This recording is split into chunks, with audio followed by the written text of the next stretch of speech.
Hello, Attactioneers. Welcome to the Attack Action Podcast. I'm your host, Taylor Morrow, friends with benefits. And I'm your host, Blake Meyer, and you have to watch this gay hockey show on HBO Max. And I'm your host, Tommy Fresh, and I can't wait to watch the gay hockey show on Max. Hell yeah. I believe it's now HBO Max because they changed their situation again because people were like, what the fuck is Max? That's stupid. So they the Hype Metro? Yeah, exactly. Known to us. I'm friends with benefits because that's the local cider I'm drinking. Friends with benefits. It's the only thing I could think of. It's a hopped cider with Citra and Simcoe hops. It's very delicious. It's one of my favorites. So shout out to Humboldt Cider Company.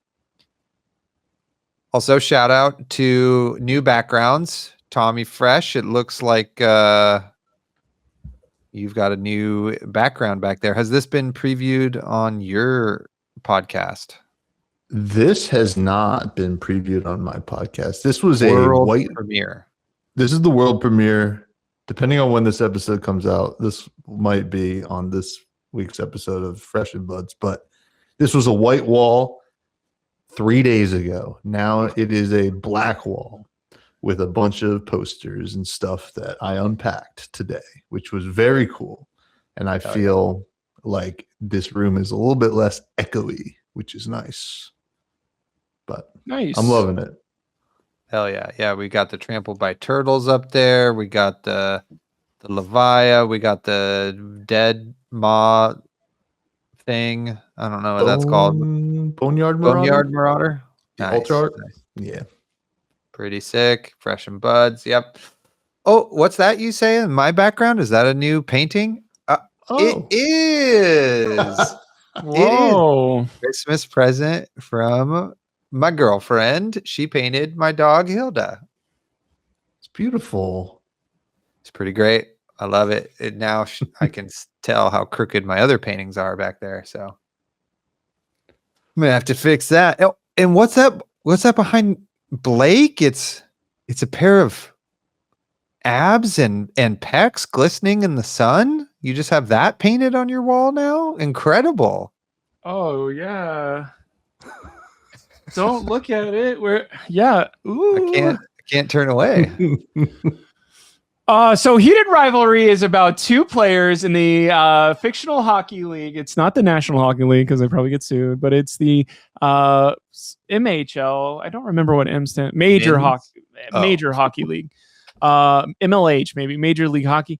And it's what if there were the two best players from a draft class were actually maybe gay, maybe bisexual, maybe they saw each other at the draft, maybe they saw each other at World Juniors, they see each other at Rookie of the Year thing, and it goes throughout time of these people maybe like each other, or it's just rough sex. Okay, so all the 13-year-old Reinhardt players that are listening right now, turn this on. It's just like rough sex of these are two athletes at the top of their game. One thing I want to say, I haven't watched a romance thing in a long time. And it's something where I think this show is better than what you think it is if you're a straight man watching this. And I know most of you are. But it's kind of like a romance thing of forbidden something, and it's forbidden because you probably can't be a major league player in the show and be gay, because that hasn't happened in any league so far. Everybody kind of comes out afterwards, or it's Major League Soccer, and you're like, that's not real. So WNBA. WNBA is or amazing. It's lesbian. So gay men are not held to a higher standard. I would never say that. That's not actually, I don't want to say that. Like it's different or whatever. But anyway, 6 episodes. Yes, there's some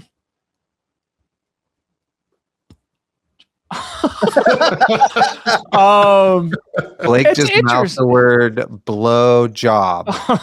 So okay, we're just gonna go and we're just gonna do this. I want to do this because I want to say to you guys, it felt good to watch this show. It really made me happy. It really made me like, maybe I could love, maybe I could learn to love again.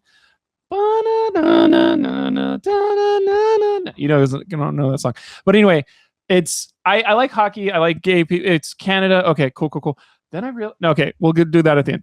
But anyway, it's two guys and they're doing something where it's like, it's forbidden. One's Russian. It's even, you can't be gay in Russia. You can't be gay in hockey. And it's something where, it just is something where if we just live who we truly are, maybe it'll all work out. And I think what was super interesting about the show was like, it was written where it was endearing. And I'm not a very endearing, I'm not saying the right word. It was like genuine. Like, what if genuine good things happen back to back to back instead of like time to make conflict up?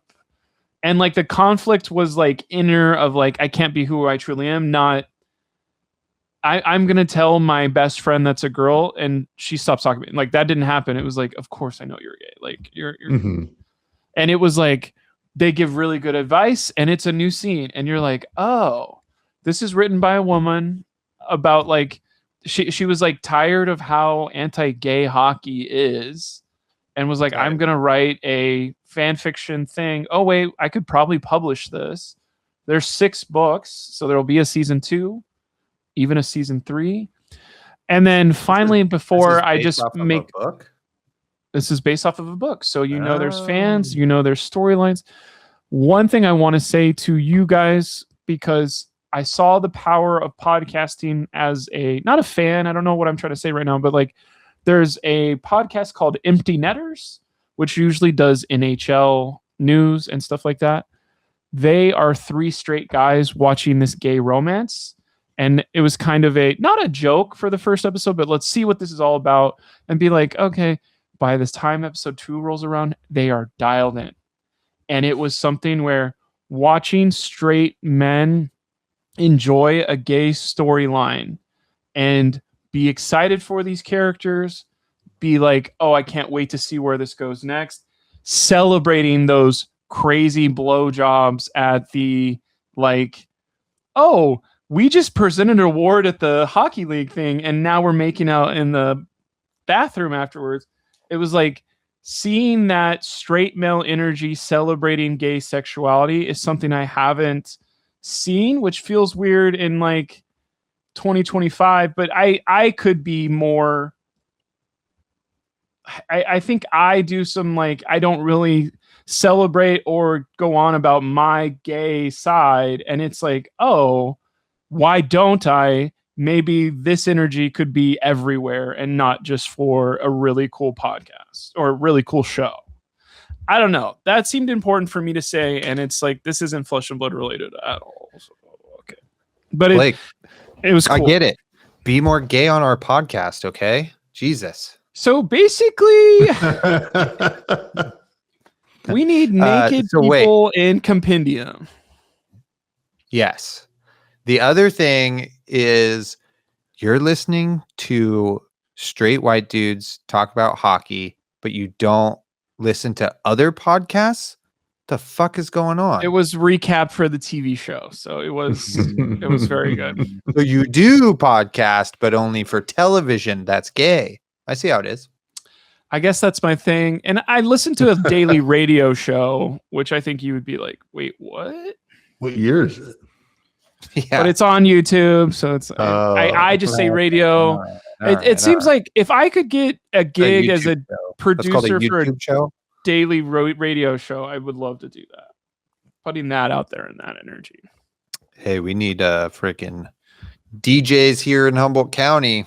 Whose fart was that? Was that Tommy Fresh's fart or Taylor's fart? Welcome back to Business in the Morning. Pretty good. Well, to your Pretty point, Blake, about that show, I haven't watched yet, and I know about the podcast that you're referring to. I'm happy that this show is getting popular, and I keep getting recommended it.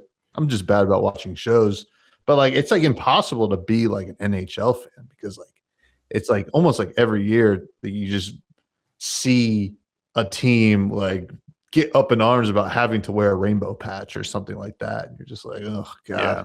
Like, come on, guys. Like, this is brutal. But yeah, I'm happy that you like it. I'm happy that you're finding it genuine, and I'm excited to start it. Me too. As soon as I finish Stranger Things, I'll get back. I'll get on some gay hockey because now I'm a huge hockey fan. Go Kraken! Yeah, You know. I did hear that. Yeah, I was there you were there for that podcast. when you said that. Yeah, When I said that, yeah. Yeah. So this is a film update for Blake. One, I guess we'll just start with so many movies. Yeah. Who cares about Flesh and Blood this time? movies, TV show. Sorry, Tommy Fresh, gotcha, bitch. I watched Knives Out. Like, and you recommended it. Oh yeah, I loved it. I thought it was great. I thought it was probably not the first Knives Out. This is Knives Out 3. Wake Up, Dead Man. Yeah. Wake Up, Dead Man, Church Time. And yeah, I think it's maybe my favorite one. I loved that Glenn Close is in it, which was freaking awesome. I didn't know that. And I think Daniel Craig is getting better at his Southern accent, which was fun to see growth in that way, you know. But part of the, I think, appeal of that character was that he was very bad at that accent, and they were just letting him do it anyway, you know. But yeah, I thought it was really great.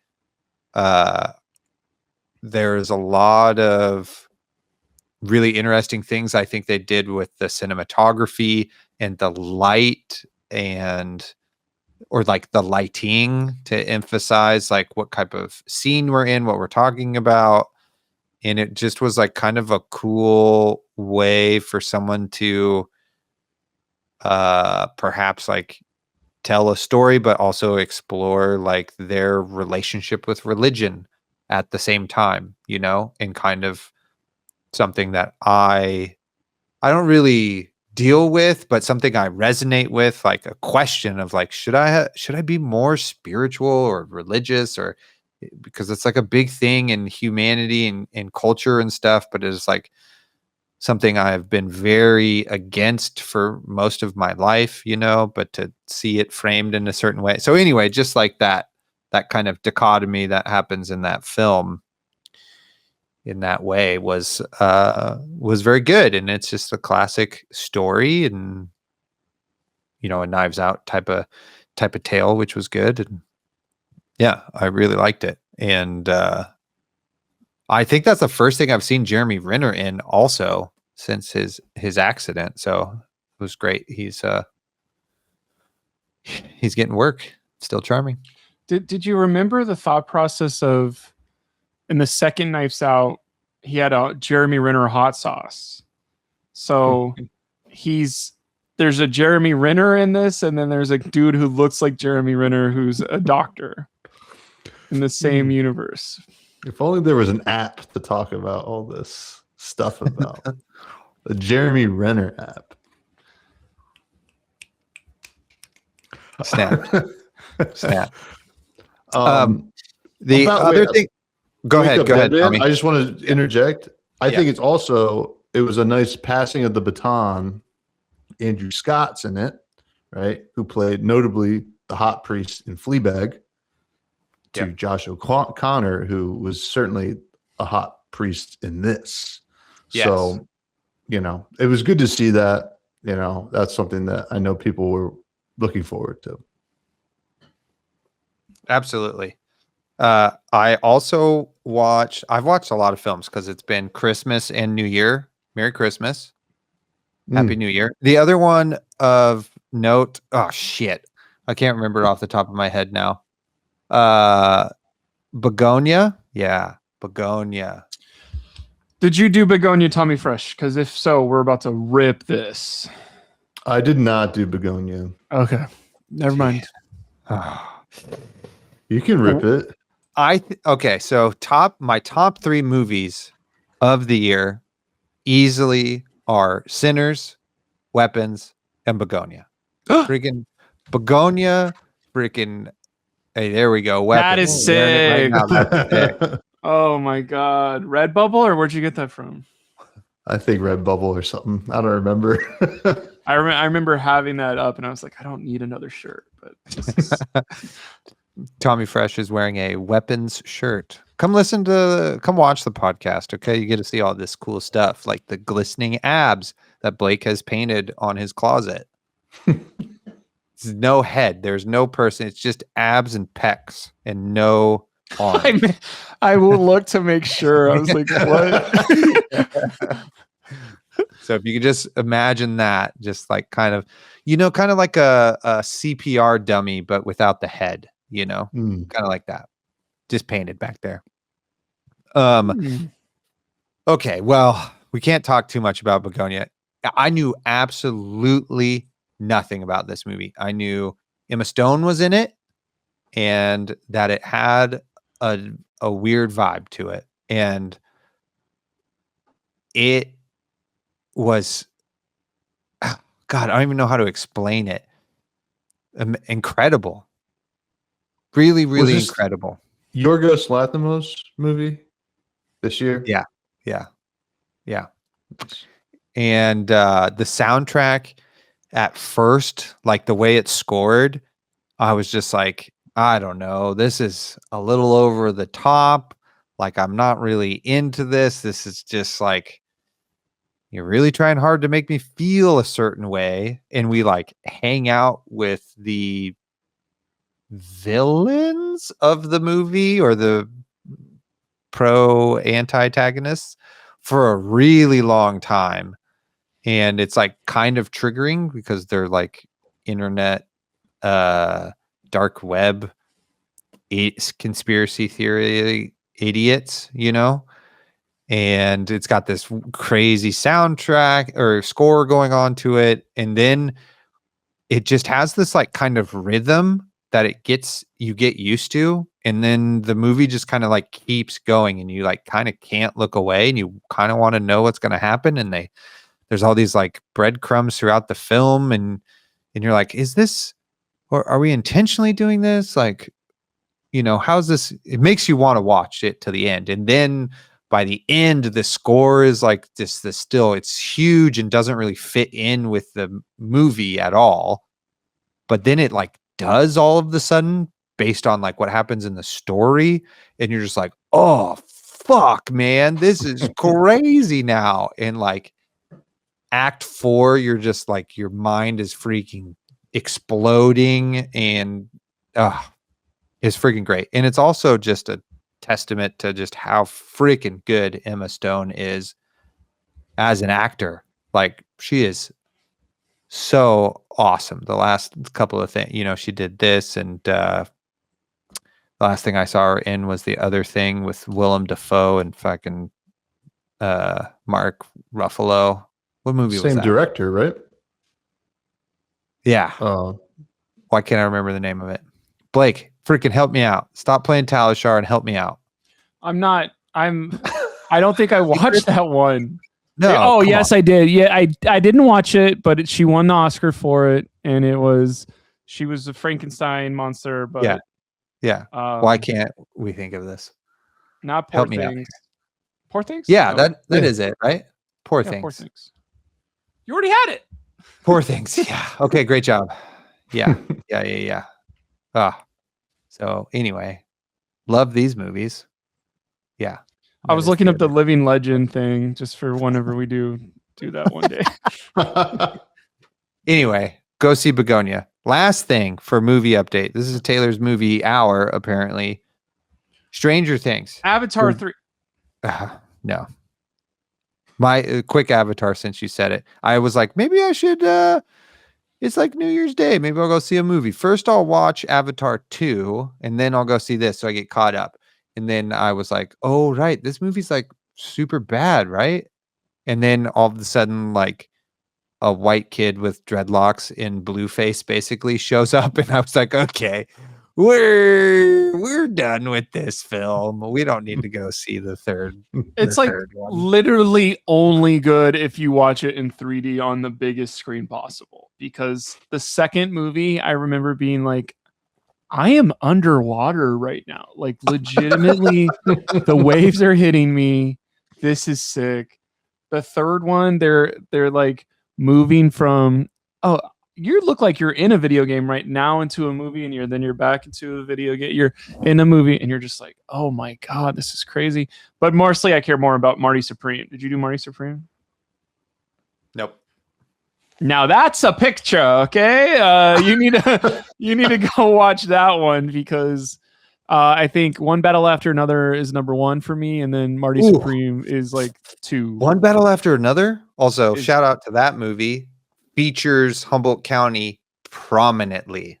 Eureka High, really? 3 blocks from my house, is the high school she goes to.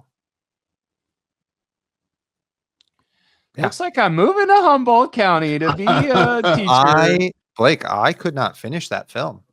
I started it. You liked it too much, and you said I don't ever 40 want minutes it to of end? it, and I was like, I can't do it. I can't do this. Wow. See, why not? I guess I could figure out why, but that movie's good. I've watched it twice. I have a hard time in movies where everybody you hang out with sucks. You know what I mean? Like, I think in the trailer, it's like Leonardo DiCaprio's like has all these funny lines in quotations because they're out of context. And you're like, that's insane. And then you like watch the film and you're like, oh no, this is a sad person. This is not funny. And like, I just don't want to hang out with those people. Even though Sean Penn, I was like, I fucking hate this guy, but he's doing awesome. I couldn't do it. Couldn't just hang out with bad people or sad people or not even heroes in a likable way or whatever. I don't know. I just couldn't do it. Maybe I'll try again, but it was hard. I like Stranger Things, even if everybody doesn't right now because it's super popular, super good. I don't care. That's it. Those are all the things I have to say about TV, film, and stuff. Tommy, what's going on with you? In terms of movies and TV, Yeah, just in your life, bro. Just in your life.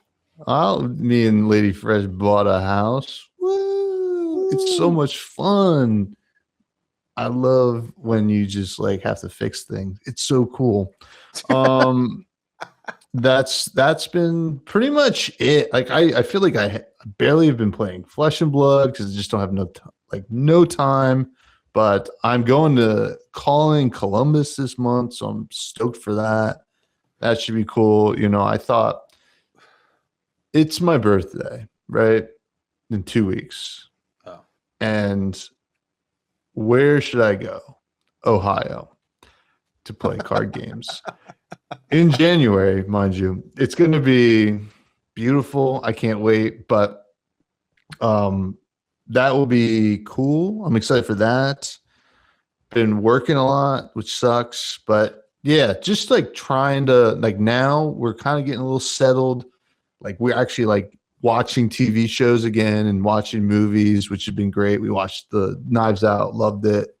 Caught up on The Bear, watching it. Welcome to Derry right now. We are not a Stranger Things household. Unfortunately, Taylor, I'm sorry to say that. That's all right. When they killed Sean Astin, spoiler alert, in season 2, I'm like, I'm out. This is you can't do that. That's not and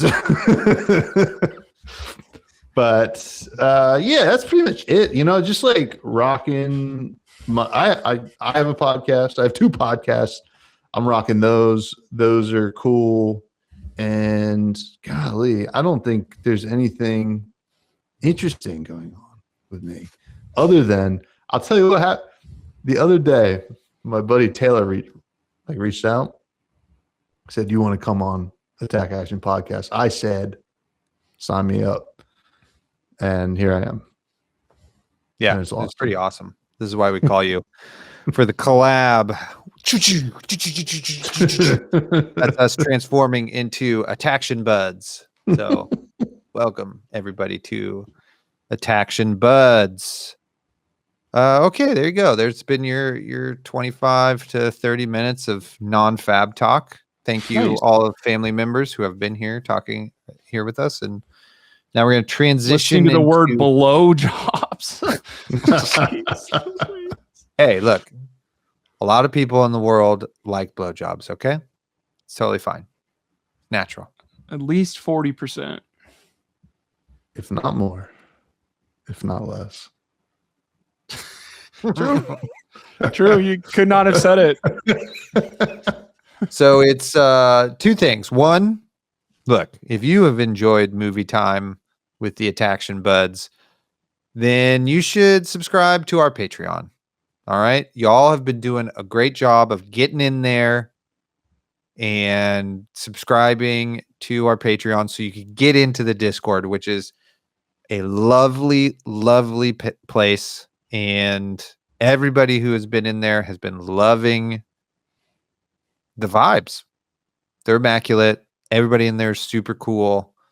I love chopping it up with that community. I love getting to know all of the new peeps that are in there. So thank you so much for all of you who are there contributing to whatever. Indoors still, I think, leading the charge as greatest Discord member. He's in every channel. He's given us every update about food, decks, other stuff, video games. He's leading the charge on video games, which is pretty great. So, yeah, just okay. Here it is. It's $4 a month. It's all we're asking for, right? You get 4 hours plus of content every month. That's $1 an hour. Tip your bartender, $1 a drink. You tip your podcasters $1 an hour. That's not that much. I know times are tough. So if you can't afford it, then maybe just like simply subscribe to the YouTube channel. We were really hoping to get to 1,000 subs by the new year. We did not do that. So that's on you guys. You should have made more fake accounts and got us there. We're at 960. Fucking Fresh and Buds has had 1,000 subs. For it seems Wow. like 1,000 years right share, now. bro. What the hell? Listen. And we can't fucking get 1,000, and we've been around way longer. Without us, there'd be no Fresh and Buds. Okay, It's true. That is true. That is true. so freaking get over there and subscribe. I don't give a shit if you don't ever leave a comment. Just subscribe so we have that freaking number and that goal. Okay, 40 of you. That's not that hard.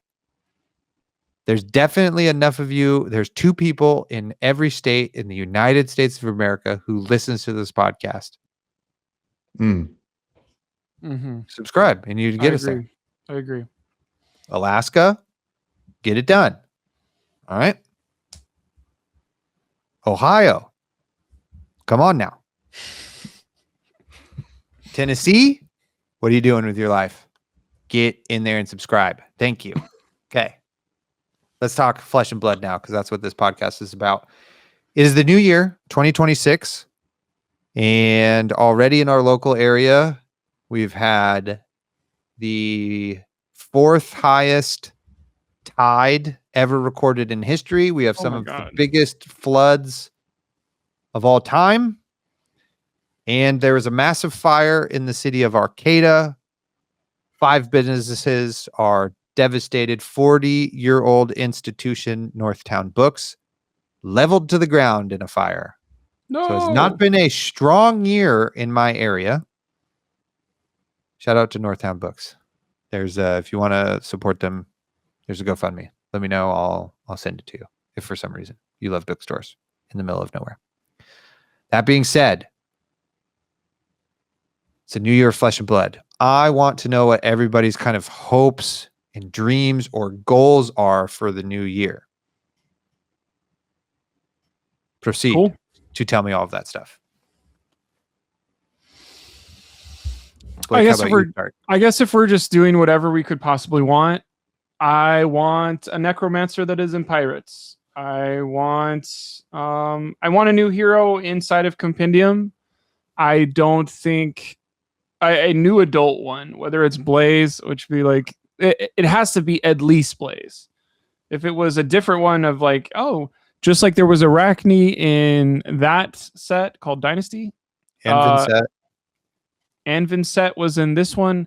Well, guess what? The 3 for 3, because here's Rihanna, or don't say Rihanna.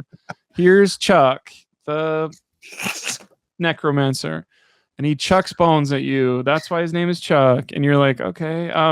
I want a new hero before June. I think that needs to happen, whether it's an armory deck or the Compendium pages reveal them. I also wait, hold on. Like I can, when you said Chuck and he throws bones at you, it's just like hard cut to Legend Story Studios whiteboard, and somebody's like, so his name is pitching it, and his name's Chuck, and he's a necromancer, and he throws bones at you, and his partner's like, and he throws some bones on the table, and they're like, hell yeah, this is so good. Or it's me saying that, and then it's a cut, and somebody goes, erases Chuck off the board, like can't use that one anymore. Yeah. I think the other thing that I kind of want moving forward is I don't know. It's the new hero, and then I do want, you know what, guys, the draft set, because we made you guys wait a year, everyone is just voracious into draft, and like the June draft set is amazing, because I think those are two things that are very important of like for everyone. That I talked to some people at the RTN, and somebody said this to me, and I was like, this isn't a good thing.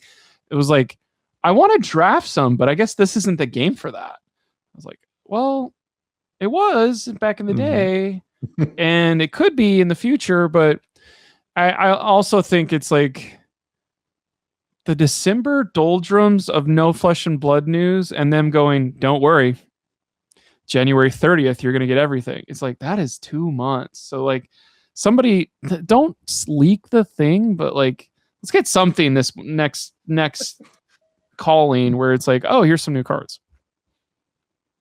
Nice. I concur. Yeah. I'll go next. I this year want, and I'm surprised you didn't say this, Blake, the Savage Lands, right? Like, it's the last place we haven't gone, right? I don't know if they count the Deathmatch Arena as it, but it's certainly not the Savage Lands, right? And I don't know if it's because they don't know how to tackle the Savage Lands and how to create a talent for there, or how to actually flesh out lore. Although I guess they're just not fleshing out lore right now anyway. I mean, Correct. Maybe Compendium of Wraith is going to kind of fix that. But we know Monarch 3 is one of the draft sets, probably set 20, right? That's like the one in the fall. But I mean, Savage Lands would be cool. I know we've had a lot of brutes lately, but like, you could just have one brute in that set and then do some other classes in there. And I don't think it would be, game breaking. So that's one thing I want to see. Compendium of Wraith, have no clue what I want out of that set, because I don't know. I can't really get a vibe for what it's really going to do. From what we've seen, it all kind of feels random, which is okay as long as it like supports the game. A couple new heroes would be cool, especially like to introduce to like Silver Age even. Like, I know the big complaint, you mentioned Blaze. is that you can't play Blaze in Silver Age. That would be kind of neat. And I don't know. That's what I really want. I think the Armory deck production could. I'm not sold on Armory decks. I mean I like what they do. I want to see more of like what we saw with Jarl and now Hala. So I know we're getting Hala. I don't know if like the Rhinar one just felt like it was cool. It was like really cool. I like that it finally supported Beat Chest, but it just felt like okay, maybe like one of these cards is going to see play in the deck. I'm not sure.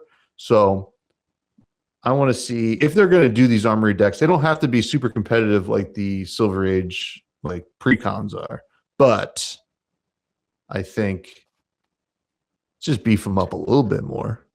I don't know. That's what I want in 2026. What Nice. about you, Taylor? I love all those things you guys said. I can't agree more with everybody of what they said. You know what I mean? Like there's a number of things in the game that I was really into at the beginning and that I'm not, like the lore, right? You mentioned that. And it's just like they've really slacked off of that. You know, it was one of the things I thought was really cool about the game was that, oh, the sets are helping tell this story that's happening, right? And then we've maybe kind of lost our way in that for some reason, you know, whether it's like, who knows? It definitely seems like they just want to be creative and do what they kind of want. But then they're like, okay, but we're going to go to Japan. So we're going to have a Japan coded set and it's going to be freaking crazy.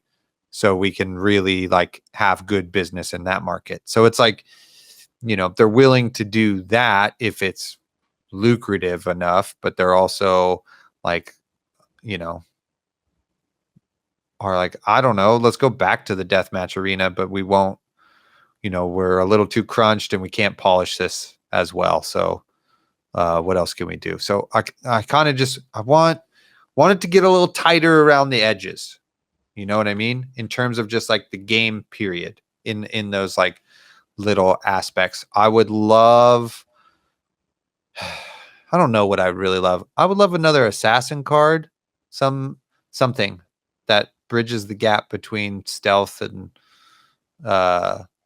contract, right? That would be great. Would love that. A reaction that works on both for different reasons. Other than that, like I think Compendium is a big set. I think this is their biggest, like in terms of expectations from the players. You know what I mean? Like I think Bright Lights was a big swing for them. Like, hey, can we do an all one thing set? And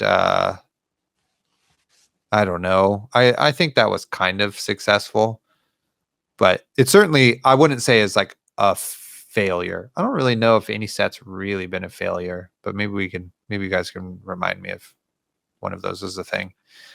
But Compendium feels like it has a lot of pressure on it that they have put on themselves. Like everybody's getting something. It's going to make this new format we have completely different and better and more fun, etc. And we're not doing draft in a really long time. So you have to just play constructed formats, you know.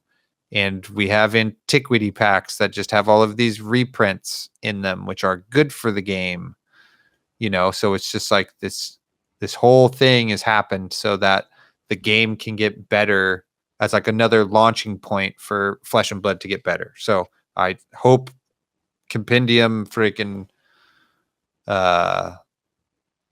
fills those shoes or whatever. Personally, I would like to continue to do well on Arachne. I would love another top 8 finish, top 4 finish, win something with Arachne, get on the fucking living legend board with them. That would be really great. I would really love that. Other than that, I mean, that's the Armory decks. I agree, is a great product, and it needs to be. They're released when they were released is at a weird time, and it makes no sense. And so they need to be released at a better time. And I like it much better if it's heroes that are new. You know what I mean? Like the Arachne Armory deck was like, all right, cool. There's cool stuff in there, but it's just like, why Arachne Armory deck? You know, it just doesn't make any sense to me for the most part. I agree. Thoughts? And going back to, I would say Bright Lights is probably the closest to a failure of a set. I mean, I think there's still some positives. I think like all three of those heroes are like popular in their own right. Like obviously Dash.io, very powerful, made a big splash in Living Legend, yada, yada, yada. Max the Hype Nitro, while not good, certainly has his fans, and like people are always chomping at the bit to make him good. Yeah. Right. And the Teklo fans are always going to exist. Right. So they came out with like some cool heroes. It just felt weird. I think personally, if I wasn't creating content at the time, I don't know if I would have interfaced with that set much. Right. Because I didn't really care about Mechanologist. Now I did draft the set and I ended up liking that drafting the set, not really the gameplay as much, but like the actual decisions in that draft set were interesting. But is that enough to like make me really care? I'm like, oh well, I mean, I guess I can open a Spring Tunic or something like that, but I don't know. That's my take. I think that is the closest to a failure. And even when you hear them talk about it, they talk about it like it was like, yeah, that was a big swing and kind of a miss. But they're lucky they kind of pulled out of it. Yeah, that's one thing where it's like, okay, has there ever been a negative thing? And it's like, okay, brand new year, what are we going to talk about? But it's like somebody I talked with at an RTN was like, I like these heroes, but Super Slam hasn't really done any needle moving at all. It's been so weird, right? And it is kind of like, I'm more of a, okay, so what does that mean? Is this a make or break for Compendium? And people say, oh, I didn't mean that. And it's like, well, you kind of said, okay. So the person I was talking to, he has played Reinhardt to a top 8 at a Battle Harden or whatever. And he was like, we did mention Bright Lights, and then it was the last time it was like, oh, this is how I felt about the game, was Monarch 2, which is called Dusk Till Dawn. So Dusk Till Dawn, Bright Lights, Heavy Hitters was everyone said the thought process of Flesh and Blood is lowering its power level. And then the next 3 sets are so busted and good where you're like, that makes me look back at this in retrospect of like, oh, these were worse sets now than when we were giving them to, because we thought we were lowering the power level of the game. And so I think what I'm frustrated about is when we say the thought process of Dio's great, Max has his fans, and Teklo, there's a Teklo that top 8'd both the RTNs I went to on Saturday and Sunday. And it's the guy I talked about last time. So it is a thing. He has been practicing every day of his life, and you can tell he is not going to get surprised by anyone. So what I'm saying is they lost their high octane, and it was like, sorry, we can't have this class be good. And there's other classes that Flesh and Blood just doesn't do that with, of like, of course Syndra can do whatever the hell she wants for 9 months, and then we'll ban stuff. And you're like, how can we have not give them back the, what is it called? High octane. Give them back high octane. And it's like, that would be busted. And she's like, fine, let's have these classes be good, because if you go look at them, it's like Living Legend. All these Mechanologists, Max the Hype Nitro has 81 still. Dash.io has 420. And it's like Syndra has passed both of those, and she has minus whatchamacallits. Like, why are we still farting around instead of giving the power level to fucking mechanologists? Like, just unban the card. And Ghost it's like, Protocol, baby. well, It's coming. maybe there's some good cards coming in Compendium. I don't want to buy new cards if you're going to ban them in 2 months because, oh, it's not their right time. Like, let Max the Hype Nitro beat the fuck out of somebody with that mech card 5 times with High Octane. And like then whenever somebody goes, oh, I'm playing Max the Hype Nitro, you're not going, why? You're going, oh, I know damn well what's about to happen to me. It's a combo deck. I have to plan for this in my sideboard. Like I don't know why they sit on heroes for years without giving them the tools to be better. And it's not just the heroes I play. It is when we're saying, how can we make Max the Hype Nitro? And it's like, oh, it's time for Compendium. That'll do it. And you're like, how is that the bright idea? And then there's so much writing on Compendium in my personal thought process about this. Of like, this can't go bad or be bad. Or if there is a hero in this, it can't be Arachne power level. It needs to be like, and then there's 60 cards that are Blaze's brand new kit. Or Chuck's entire ally set is in this. I don't know if Blaze is going to be in here as an adult or reprinted again. You know what I mean? Maybe for Silver Age potentially, but as an adult, like, how are they going to forecasted Kano would be gone and we need another wizard like that fast? They've never replaced a hero that quickly unless your name is Prism. You know what I mean? And that's for like monetary reasons or whatever. So I don't think that's going to happen. But anyway, the only oh, hey, is I think they banned books to keep him around a little bit longer. If they didn't ban the books, they would know that he would be gone. Yeah. So I think they have a safety valve just as much as how could you see into the future with your magnifying glass 6 months? It's like gaze the ages. We have the thought process of if he is too far along, we ban the books. If he's not too far along, we let it ride. Interesting. Yeah, I think Compendium is interesting to me because like Super Slam, I think, while not super meta relevant, although we did have a Pallades win in RTN, and RKO, I think, is in the mix, like right there, like close to being in the mix. Tough Nut and Lyeth. I mean, like we see like a cool Lyeth deck on stream every once in a while, and you're like, there's hope, but that's all right. We don't need the 5 intellect hero to be busted because that's a fine line to deal with.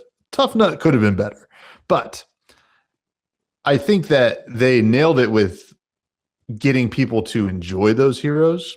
I think it was a rush set for sure, but looking at Compendium, I don't know if it's make or break, but you have to print cards to make people want to open a supplemental set, right? Like, obviously they're doing the high rarity stuff, but you got to also like, this can't be Dynasty where, you know, I'm just like, okay, I'm opening the set just so that I have all these assassin cards just in case it ever gets good, you know? And, you know, I would want out of Compendium, I don't want to look at a bunch of bulk and say, wow, they tried to create a new archetype for these heroes that is not good, right? Yeah. You got to either support the good archetypes or create new archetypes that are good for heroes that had a tough time anyway. Like, it sounds like Teklo is getting that, right? Teklo's getting kind of a new kit, maybe just for Silver Age, but at least will be playable in one format.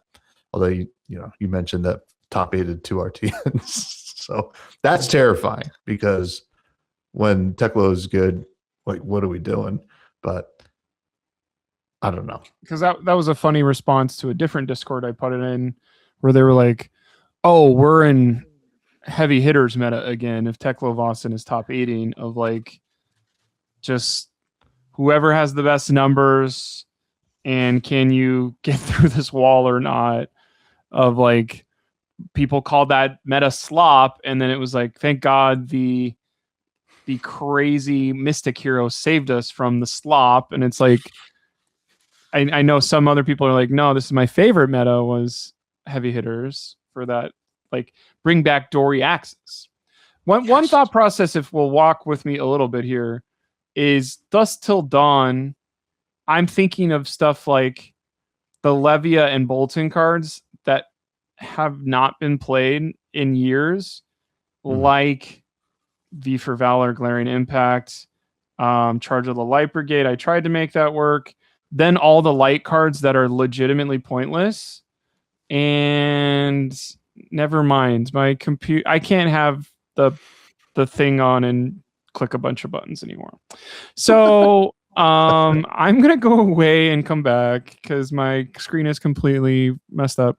But it is a thing where I'm like, these are cards that I wish were better or didn't exist. Of like, why are these like, it wasn't a draft. Like, I get banish a card from random at your hand. If it's a 6, go again, is Levia cards that have never been played and constructed, and there's no way to draft this. And maybe they're Sage cards. It's like, that's not going to happen either. So I hope there's literally 0 compendium cards that are going to make us scratch our heads. I hope every compendium card is, oh, of course this has a spot. Everything you said, Blake, is correct and valid. United we stand. We don't even play. Right? United we stand, we don't even play. And then there's like, it's just, it feels... Lumina Lance. You've heard this before, but it's like, was Dusk Till Dawn a draft set? Why did you keep some of this in there? Well, we needed there to be some cards in here. And you're like, if we never play the cards, it doesn't make sense for them to be there. So let's either make a new light hero that's like, if your cards do nothing, gain health. And then those cards are busted. Shout out to some of these cards, though, like Shaden Death Hydra is so cool, and Slithering Shadowpede, that was like a thing. Also, shout out to you, Thomas Fresh, Expendable Limbs. Yes.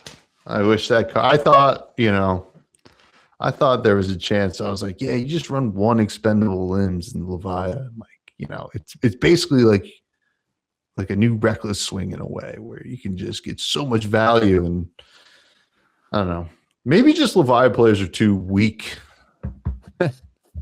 to harness the raw power of Expendable Limbs. I mean, that one. If anybody who doesn't know, it's a blue that blocks 4, costs 0, Shadow Brute defense reaction. As an additional cost to play this, banish a random card from your hand. Yikes.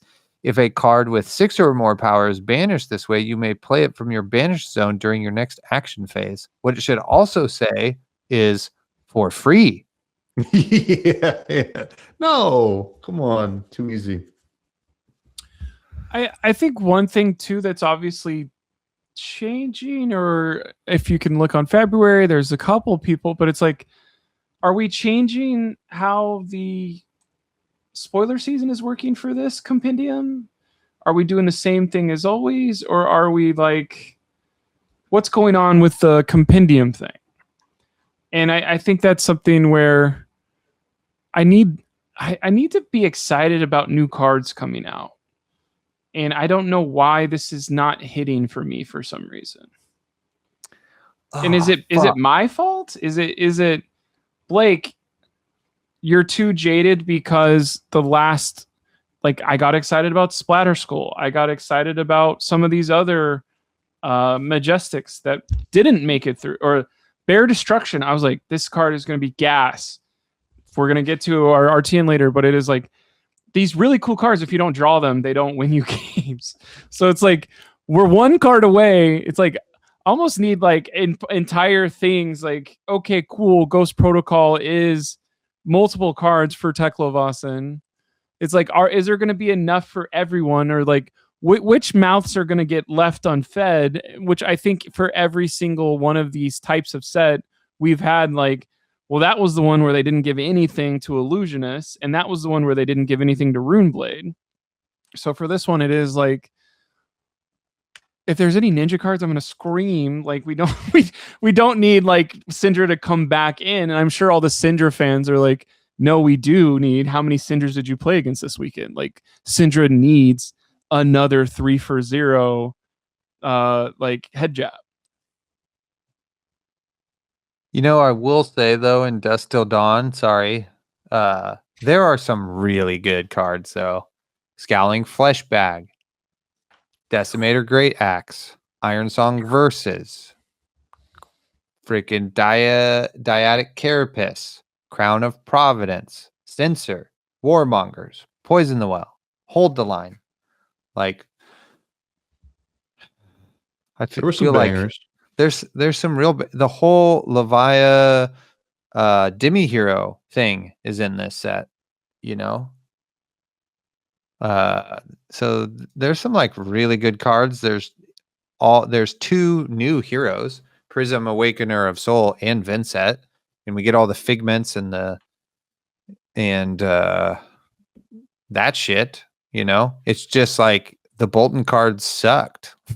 So which The hero? Bolton and Light cards sucked, and some of the Shadow cards, but like overall, when you look at this now, like this is a pretty good set, you know. Which hero would you like to see that's gone or whatever have a figment type glow up soonest? A figment type, like get like if Iyslander gets 8 spells, that all 8 of the spells are legendary, you can only have 1 copy in your deck. Yeah, Iyslander. I feel like that would be sick, of me just walking through that thought process of, because we've seen Arachne has 6 demi heroes or whatever we're calling them, 6 brood members. Like I think that's a design space that they clicked a button and were like, how could this go for multiple things? Like, is there a Runeblade that could have 6 different options, a wizard that could have 6 different options, or 6 different allies that come out?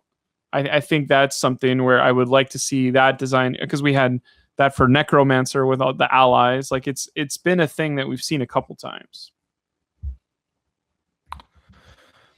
I mean, Azalea could have legendary arrows or something like that. I guess Lexi, we haven't really seen a replacement there. Oldham kind of got his somewhat replacement. Yeah. They tried to replace Chain with Vincent. Mm-hmm. Not the same, you know. Not the same. Still cool. Justice for Vincent. Would you say Verdance is the Iyslander replacer or not? That's a good question, because there's a lot of similarities there.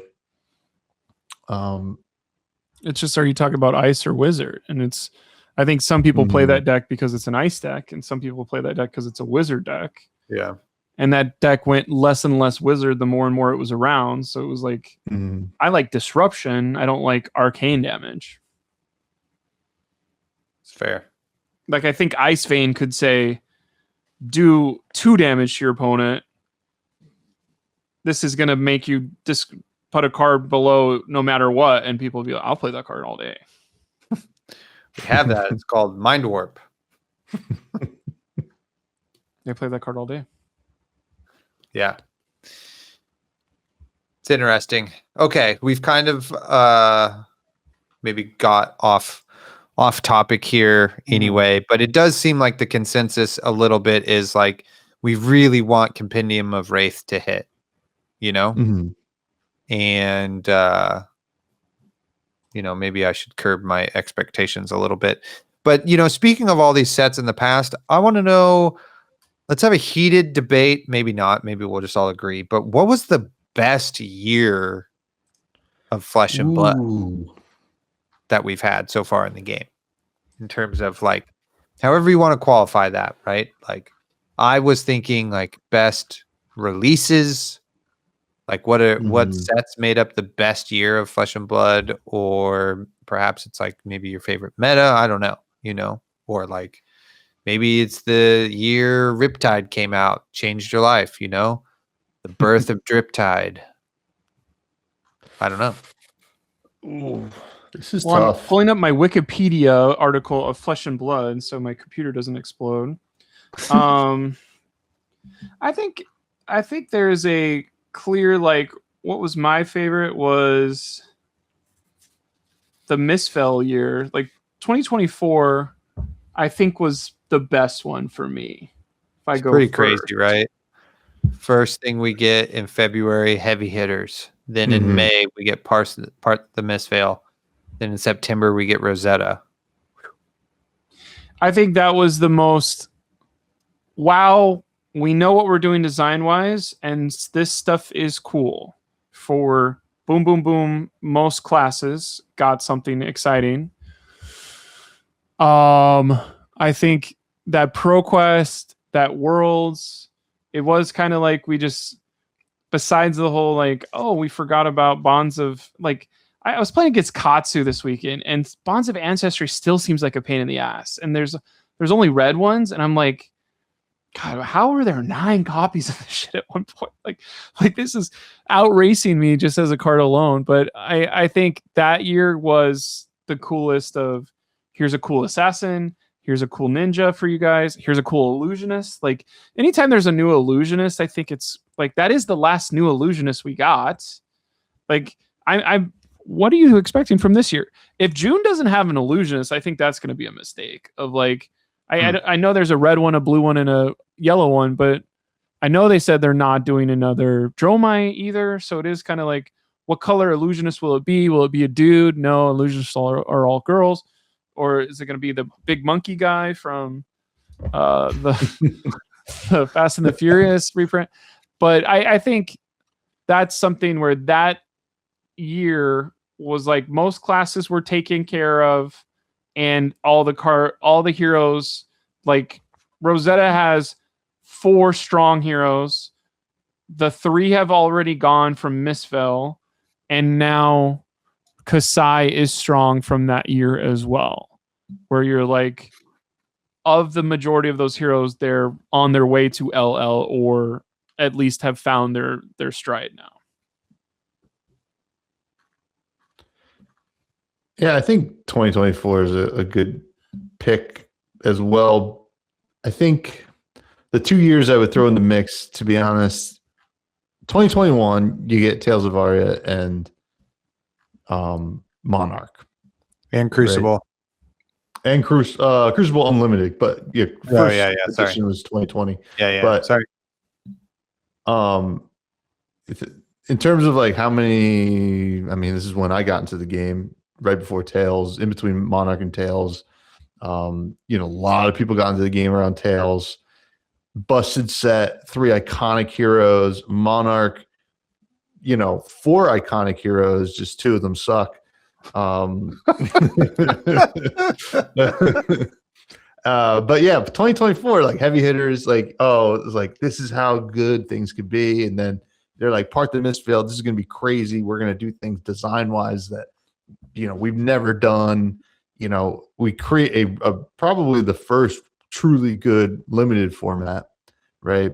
In part the Misfail, and then the truly most egregious constructed format ever with that same set, which was wild. And then I think Rosetta was a home run, right? Aurora, she LL'd too quick, but was that popularity or was she just that good? We'll never know. Yeah. Or Ocilio's sick. Yeah, Ocilio's sick. And then Verdance and Florian have been relevant the whole time they've been around. I also want to give a shout out to 2025 because, looking back on it, like a couple weeks ago, I was just looking back and I think it's going to be defined by High Seas, right? Because Gravy, this amazing limited format, but the problem with High Seas was always just like, well, it's Gravy and then the 2 other heroes, right? But the Hunted was like kind of a banger, right? Like super flavorful. It's the last like really good lore set we've had. You have Syndra, who is really relevant, Fang, who's relevant, Arachne Marionette and Slippy. I mean, they both had their time in the sun in the past year. And then Super Slam, kind of a weird one, but I think people will look back on fondly because of the heroes. Mm. But yeah, I mean, 2024 or 2021 would be my pick, though. I'm going to also throw in 2022. That is when we also get Everfest in our paper packs for the very first time, and Uprising. And I think we forget how sick Everfest was. Starvo kind of dominates that, but there are so many class staples that we all still play from Everfest. And cards that like still come up. Like people are running Amulet of Echoes, right? That's an Everfest card. Healing potion. Everfest card, Deja Vu. Deja Vu, Yeah. freaking Everfest card. And that's just like the freaking items that there were so many of that might be good one day, which was like, I think part of their game plan in that.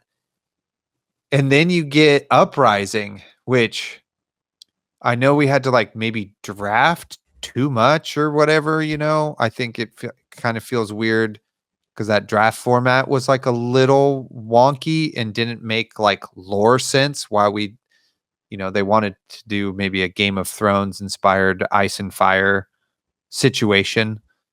But Phi was, broken, but then has cooled off to be a really fun, I think, interesting hero more than when he came out. And Icelander, a friggin' amazing hero, so iconic. And Dromai even too, like maybe more popular than Prism if they hadn't printed instant Prism like right away. You know what I mean? So like that's like a really good year, and that's only 2 sets that really shaped a lot of flesh and blood, Oh, I guess, and Dynasty. Let's not forget Dynasty was in there too. Sorry, 3 sets. And that's when we get Arachne, Huntsman. And basically nothing else. So now that Arachne Huntsman has 3 Living Legend wins this weekend, what does that mean for your mindset about the hero? Not to just segue, it's just popped in my head of like, no, that's great. Is it oh damn, all systems go, I should be winning every tournament because I am one of the strongest Arachne Huntsman players? Or is it kind of like, okay, now people know how to play against this and it'll be harder because people will know what to do against me, or plan for Arachne Huntsman for the first time in years? It's a great question. I would say 3 wins moves the needle 0 in terms of like, are you going to spend your time preparing for this deck? Probably not. It's going to take so many more things to happen for it to get like a wide enough testing for it to move the needle, for people to consider picking it up more than the few like diehards already. You know what I mean?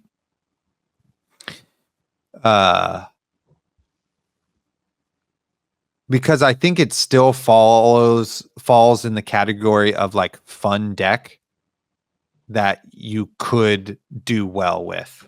You know what I mean?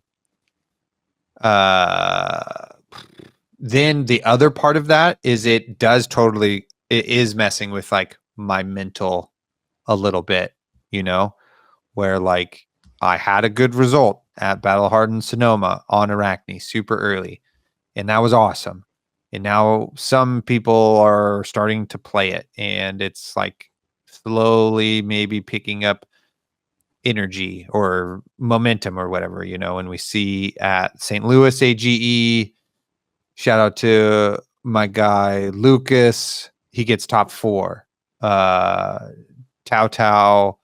also gets top 4 on Huntsman at an RTN in LA, you know, like, oh boy, it's possible.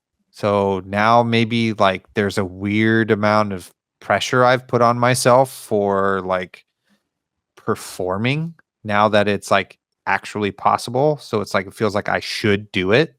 You know what I mean? Like top 8, top 4, etc.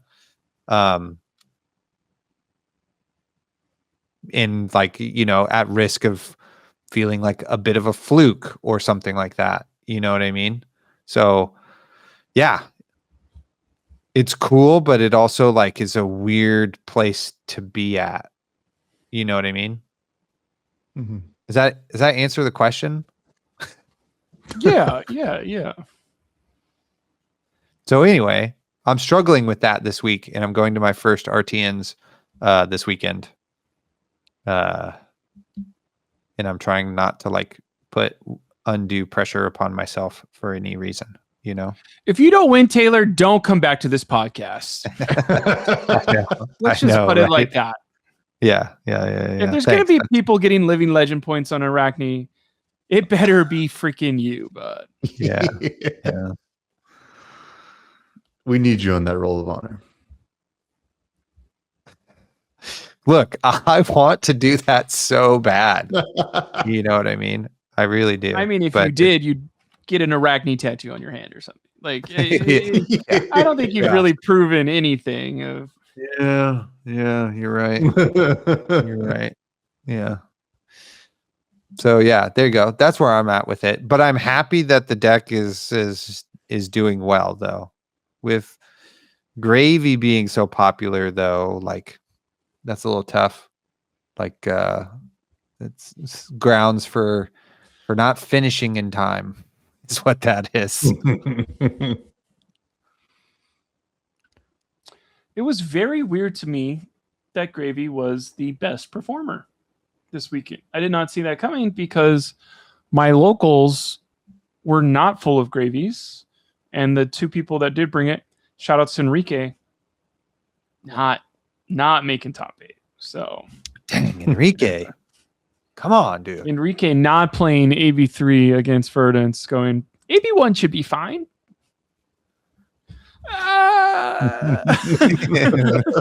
I'm getting burned bared everywhere. Come on, Enrique. Bring freaking honor to the podcast. Come on. Pressure's on you now. Did you? Yeah, I mean, I think it actually makes sense. Like Syndra's its main predator, right? Mm-hmm. And now it's gone. Or is waiting in the wings until some people kind of have some consensus on a list. I mean, one of the ones locally in the Bay, and I say locally in quotations, the single Syndra at the RTN also top 8'd. So it's not like it's gone. You know what I mean? Yeah, 2 of them won on the weekend. And at my locals, it was gone. There was like 1 person out of 48. You're like, damn. 48. That's a big RTN. Yeah. Trust me. Get a lot of people in the way when you're trying to go sit down at your table. Okay, back on track though on like thanks for listening to my therapy and giving me or my issues with Arachne and giving me 0 helpful advice. I appreciate that. I'm sure I'll use that this weekend. Greatest year, probably 2024, right? So hard far, to argue against it. 2 votes. Yeah. 2 votes for it. Yeah. I mean, I agree that when we look back at it, that run, it's a great run of, you know, the depths could not be lower after Bright Lights. We're getting done with Outsiders meta. Bright Lights comes out. We're all upset. Heavy Hitters comes out. We're feeling better. Mist Veil comes out. Incredible.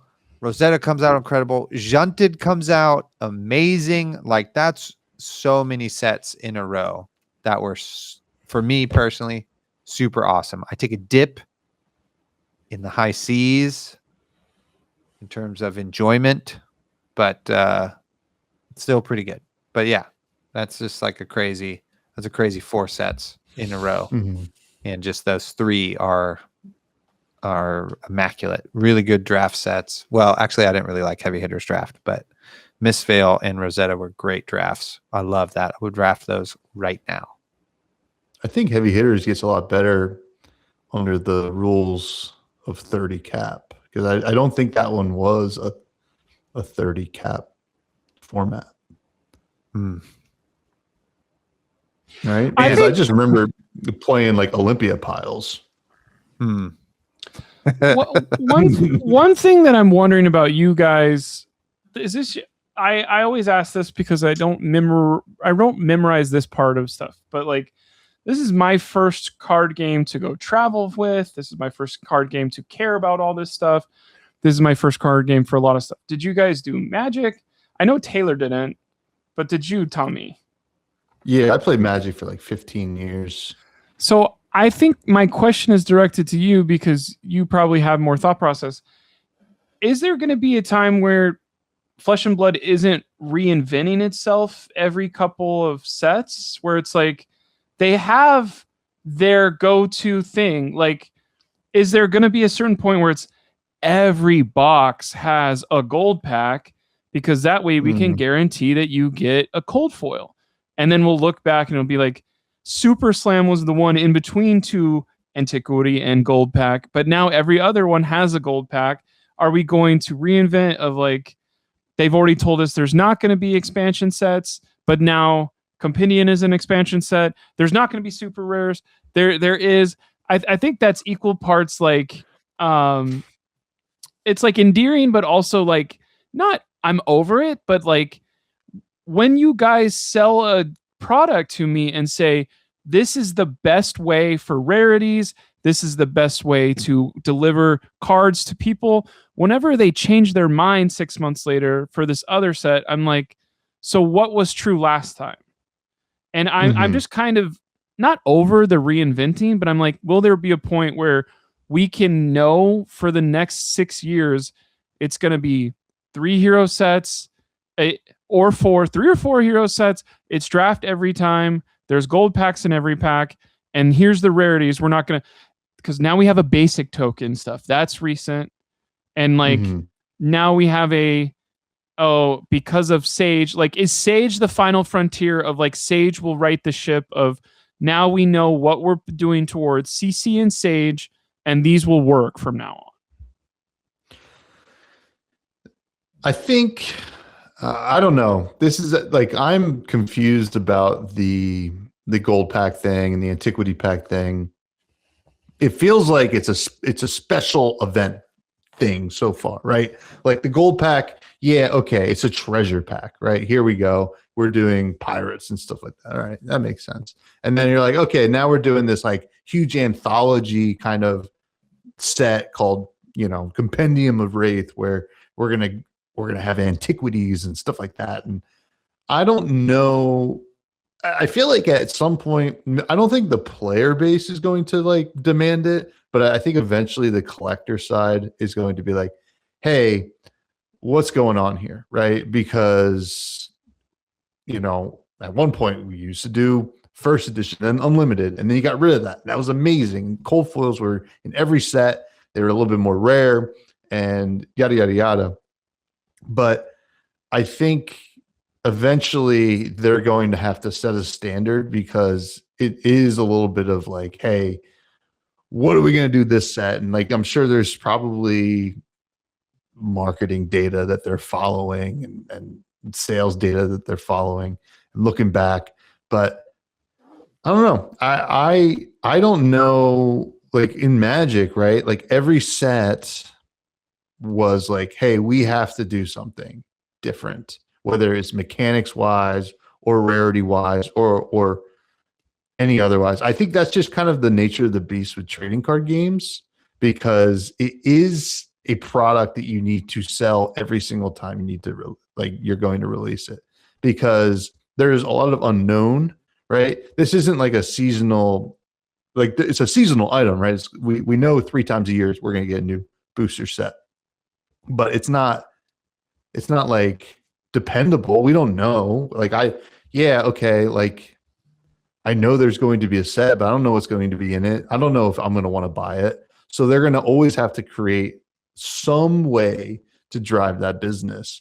And I think that is just, it could probably lead to fatigue. And like, I'm sure it led to a decent amount of fatigue in Magic, right? Like where, I mean, but they kind of push the limit, right? They're like, oh, not only are we going to do something different every set, but we're going to also make like 1 billion sets a year.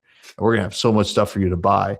Now, it gets a little crazy when we start getting like these armory decks a lot. I don't feel like the need to buy them, so it doesn't feel that crazy. But I could, like, that's just kind of like how capitalism works. Sometimes it's just like we got to keep making stuff because, we have to hit our numbers. We want to grow every year. And if things start to stall, they're going to be like, well, if we can't sell more of the sets that we're releasing 3 times a year, well, we're going to have to just create another release within that time frame that will give us those numbers. So I would rather them reinvent themselves every set to make people want to buy that set and just grow the game every single time they release a set, then get to the point where they feel the need to expand their product releases within a year, because that's when you get the fatigue and like and people just like, oh, what is this? Like, I just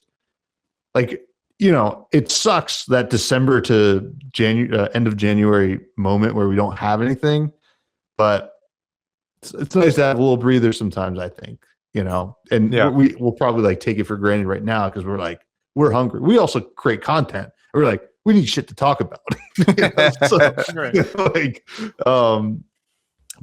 Yeah, I don't know. It's hard. And then you got to compete with other card games too. I think it's a nasty, nasty business, but that's my take on it. I just feel like, yeah, I think they need to do something every set to wow the consumer to get them to like pull this off the shelves, because at the end of the day, like these card game shops, like they're going to prioritize Magic, Pokemon, Yu-Gi-Oh.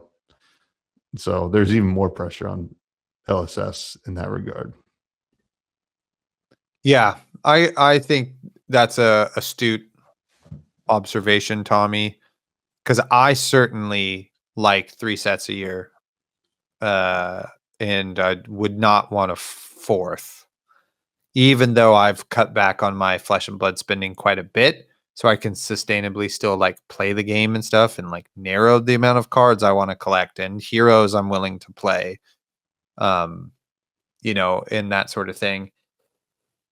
But I do want them to like, I do like it that they fucking try stuff, that they tried an all mechanologist set, that they redesigned Shadow Runeblade, that they decided that their blues should be a really cool thing to design around, whatever it is. Let's do 6 heroes. Let's do 3 heroes. Let's do 3 with the secret 4th.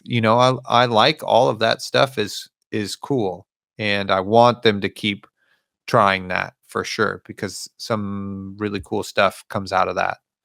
Some broken shit and some annoying stuff and some worthless things too, but that's just probably the nature of making card games. But all card games do it. Pokemon does it. Like, how HP on Pokemon like slowly increases, so you can't one shot them, but then they got to also up the power level of them, and then change the rules around. Now rules box Pokemon are worth 2 prizes, which creates kind of a cool situation where you have single prize Pokemon that still hit pretty hard, so you can draw the game out, so anyway, it happens.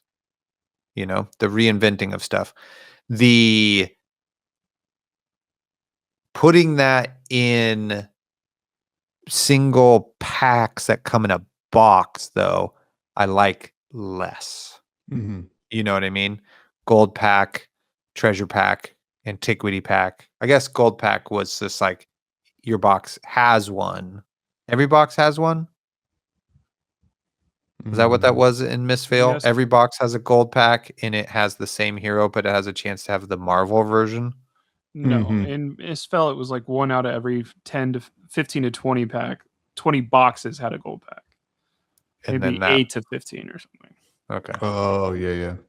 Gold packs have existed. That one, High Seas, is every box, and Antiquity pack. Okay.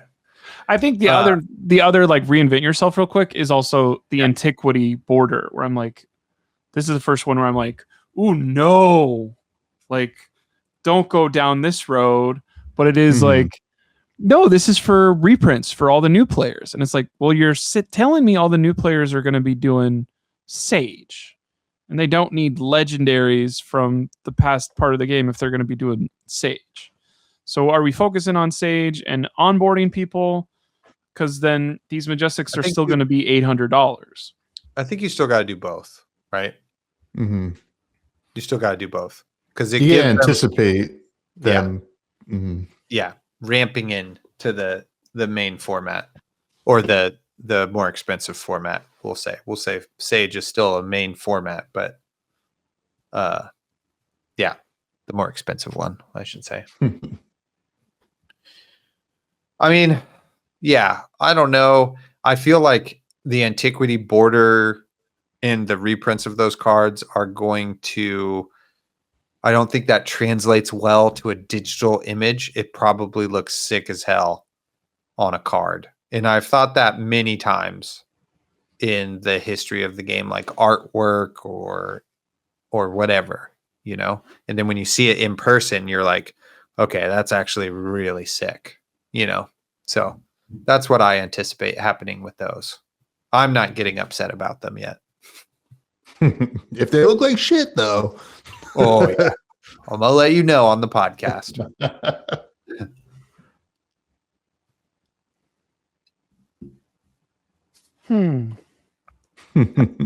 How do you feel, Blake? Do you not want them to reinvent themselves? Do you want it to be more predictable? I think this is something where I'm learning more about myself as I'm thinking about this. I think for Pokemon, it's interesting that you bring that up of like, there's a new Pokemon name. The Pokemon are GX. The Pokemon are EX. The Pokemon are level X. The Pokemon are tag team. And Shout out to Tag Team, my favorite Pokemon set of all time. That's so sick. Snorlax and Eevee, freaking dump truck, whatever their attack is, fucking sweet. Okay, anyway. So being in a 3+ year cycle of Pokemon, I think I was the other thing of like, is this just going to be the same shit over and over again? But I think it was like, so what are you arguing for? What do you want? And it is kind of like, I don't know why it feels like I haven't found the thought process of Flesh and Blood that has made me the happiest of I could ever be. Because I was literally about to say, like, I want to see a reveal that makes me go, this is the coolest shit ever. And I kind of said that about RKO. And then it was like, and he doesn't have a weapon. And you're like, damn, I got really excited about this reveal. And then I looked at all the cards, and some of them are cool, but it looks like it'll take 3 to 6 to 9 months for the hero to be good based on when the good card is going to come out. Is it going to be Compendium? Is it going to be June? Or is it going to be November? And it's like, okay, should I buy these cards now? Or like, it's almost a signpost of like, wait until this hero has 200 living legend points. Now is when this hero is good enough to buy into. Of like, don't be the first crusader of I'm gonna get Betsy's first 200. It's like, if you bought into Betsy, which I don't think you ever really had to buy crazy legendaries for her, but you're still waiting for those. Or I'm gonna bling out my Teklo deck because I trust in what they're saying of like, I think I was like, Tekla is gonna have like 500 living legend points by like next February. And it's like, that's clearly not right. So I've been wrong a lot. And there's something where I'm just like, I want something that's cool that like isn't Runeblade and Ninja. Like those are the ones where it's like those are guaranteed.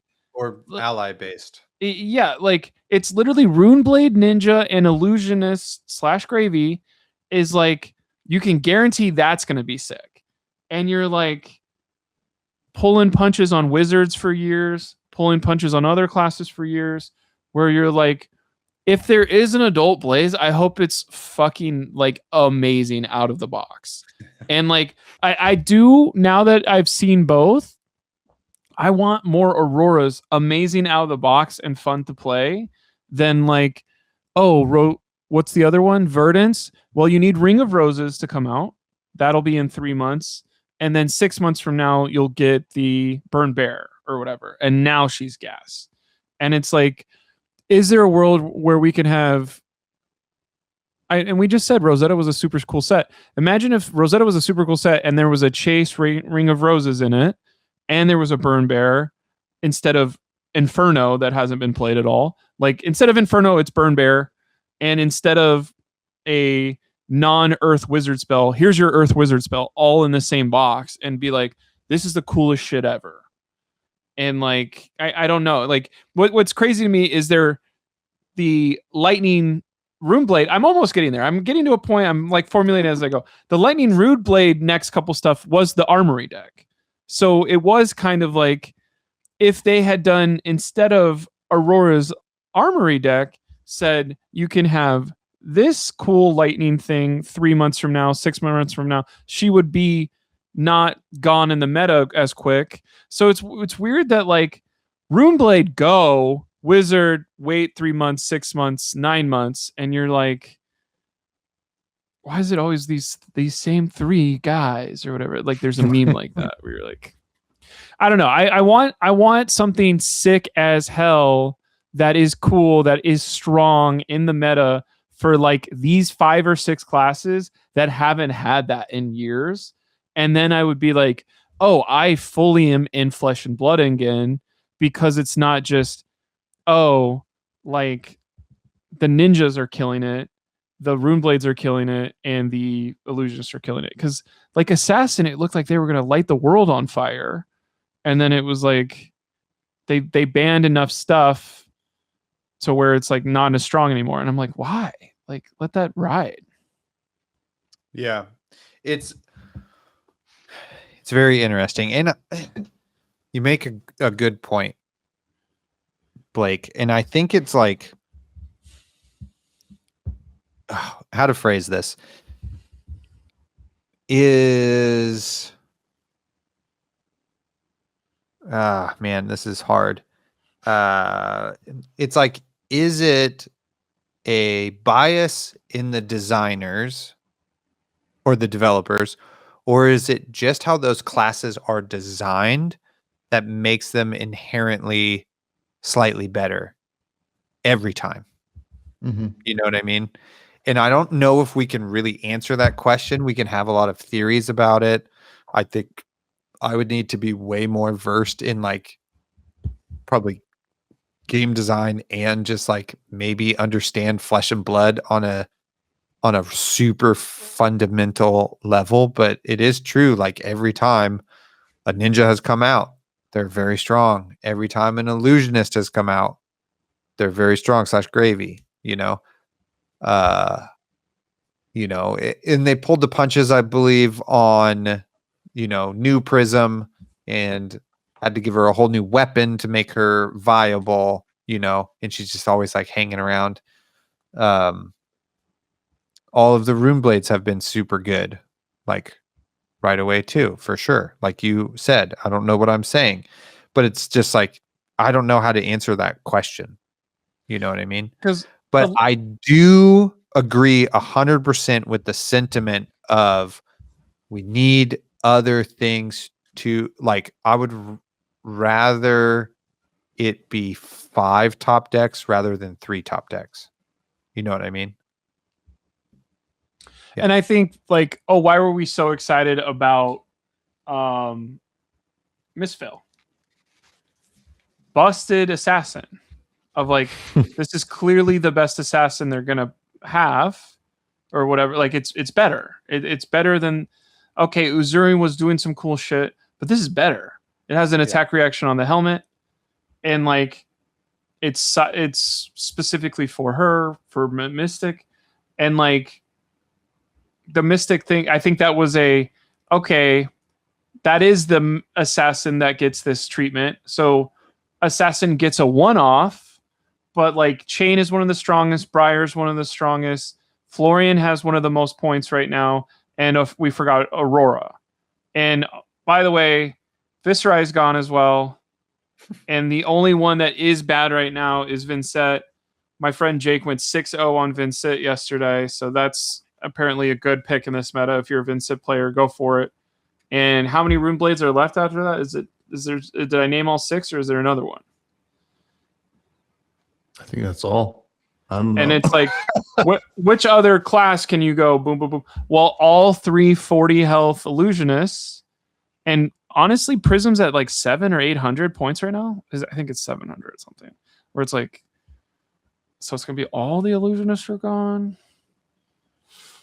That's why I'm like, but when the new illusionist comes out, then I just said we need a new illusionist to do something different with. I hope it's good again, but I hope every class has good heroes. Like I think the power level is so much. Whenever it's busted, I think it's a better game, and I think that's something that I maybe disagreed with 3 years ago, but it's like looking at the like, what is the best move in RKO? It's like, damn, that would be cooler. Like, what is when people were like, guess how this person died against Prism? It was like pinged himself, did the merciful, then because he did damage to itself, it made spectral shield somehow, ping again, and did this, and it was 6 arcane out of nowhere, and that killed him. It's like, damn, that sounds super sick. And it's a if you have spent 400 hours on Prism, you know that play line. And you could look at Prism and be like, I have no idea what you're talking about. And it doesn't even make sense what I said. But that person who's only played 400 hours of Prism is like, yeah, I do that all the time. And you're like, I want that for every class instead of, it's a Guardian Mastery Pack. And we've punched Guardian in the Mastery Pack enough in the face right now. But like, I had a moment where I lost to Valda where I was like, that was one of the sickest plays and one of the worst bad beats to me ever. But like, that's very cool for Valda. Great. So I want to say, in defense of RKO, I've been playing a lot of RKO since Super Slam came out.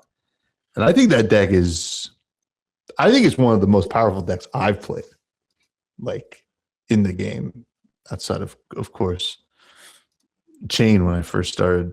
But, like, I think that's a hero that's just not getting, like, people are just kind of looking at, like, well, why don't I just play Armed and Dangerous? It's just better in the gravy, right? And, like, I think also, like, you kind of mentioned, like, these 3 heroes or 3 classes that keep just kind of climbing to the top. And I think it's just like,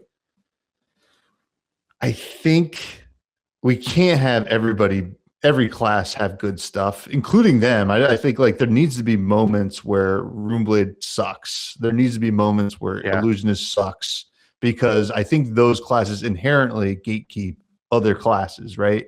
Like, if everybody had good stuff, those ones would still rise to the top, because it's just how the matchup spread works out every time.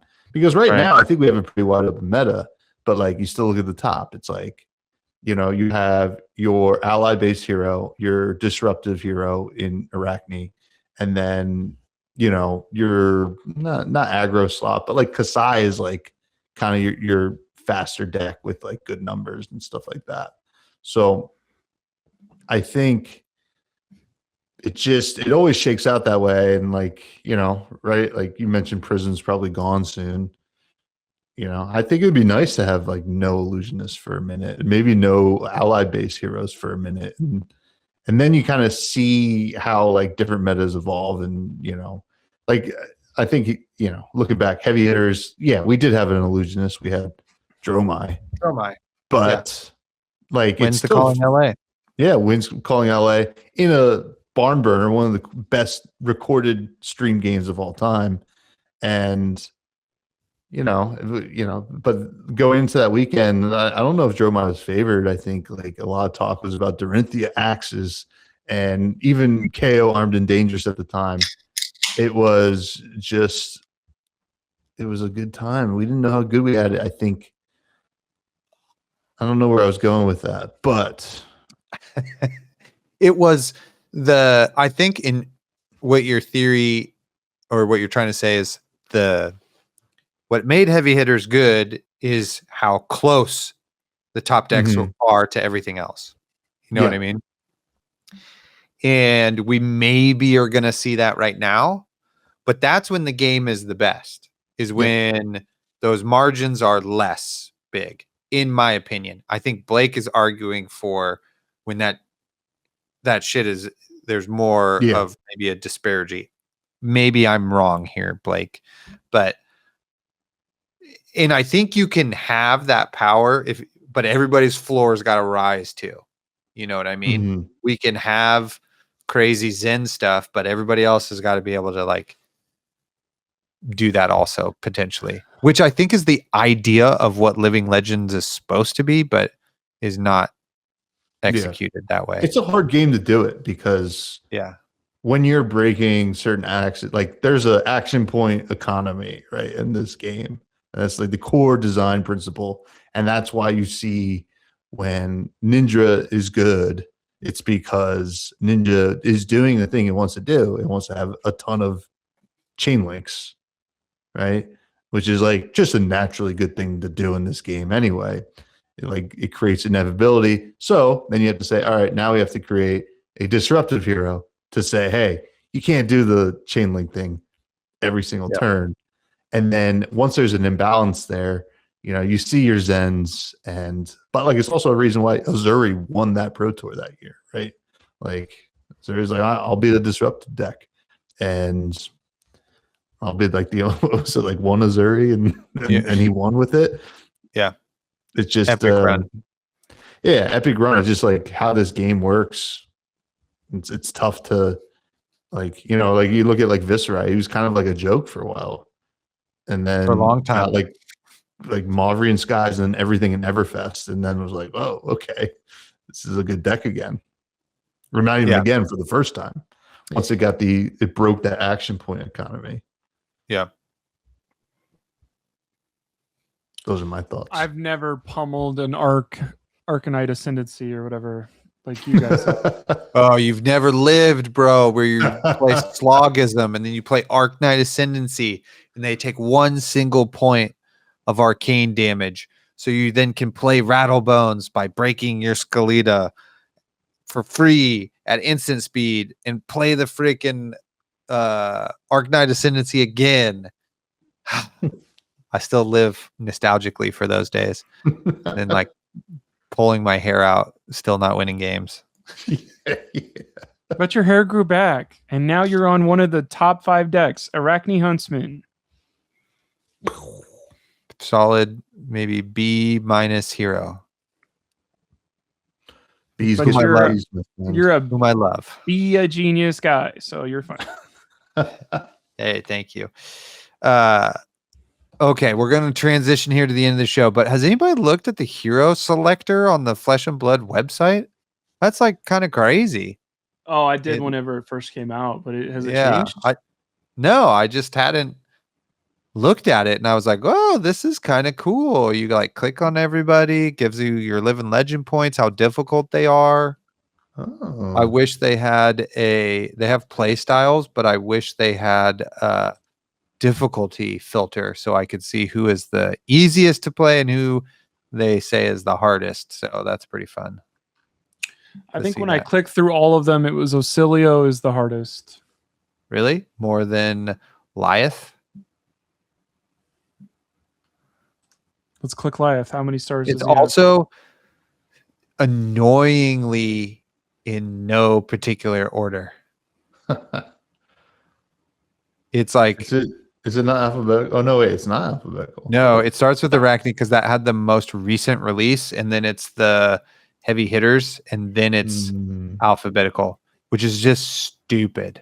Just have it the same. Okay, Lyeth is 4 out of 5 stars. 4 out of Basilio's 5. 5. If you click Bravo, I think he is the least. 1 star. Yeah, regular Bravo. What about Phi or Ira? I remember them being smaller. Syndra has 1.5 stars. KO, Armed and Dangerous, 1 star.